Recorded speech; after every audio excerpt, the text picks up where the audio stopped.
देखिए सर, वहाँ नहीं जाएंगे सब बच्चे, सब ना बात समझिए। अगर नहीं जाएंगे सब वहाँ बच्चे तो वो बात नहीं मानेंगे, हम लोग की मजबूरी समझिए। अभी है यहीं पर है, महिला थाना के आगे में है, ये कार्य हम बीपीएससी ऑफिस जाएंगे, बात कीजिएगा मैडम। जी जी जी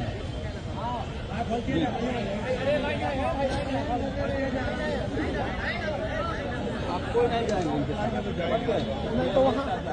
चलिए दोस्त, आज हम बात करते हैं पटना के मशहूर टीचर खान सर के बारे में। बीपीएससी में नॉर्मलाइजेशन नहीं रखने की मांग को लेकर शुक्रवार की शाम पटना ने फेमस कोचिंग संचालक खान सर और उनके छात्र नेता दिलीप को हिरासत में ले लिया है। हालांकि 1 घंटे बाद खान सर को छोड़ दिया गया था। बता दें कि बीपीएससी अभ्यर्थियों पर लाठीचार्ज के बाद खान सर भी आज उनके प्रदर्शन में शामिल हुए थे। वाह क्या बात है, अगर कोई हमारे देश के छात्र ने अपने हक के लिए विरोध करे तो उनके ऊपर लाठीचार्ज किया जाना चाहिए। ये सरकार को भी शर्म आना चाहिए। चलिए दोस्त, आगे बात करते हैं पवन सिंह के बियाहल महिला गाने के बारे में। इस सॉन्ग को आज भी नहीं रिलीज किया गया। आखिर क्या वजह है कि यह गाना अभी तक नहीं आया? बता दें कि इस सॉन्ग में कुछ टेक्निकल इशू बताया जा रहा था, बट सच्चाई यह है कि जब इस सॉन्ग का टीजर यूट्यूब पर रिलीज किया गया तो $येलो का प्रॉब्लम आ रहा था, इसलिए इस सॉन्ग में कुछ सुधारने की जरूरत है। ये सॉन्ग 1 से 2 दिन के बीच रिलीज कर दिया जाएगा। आप लोगों का क्या राय है कमेंट बॉक्स में जरूर बताएं।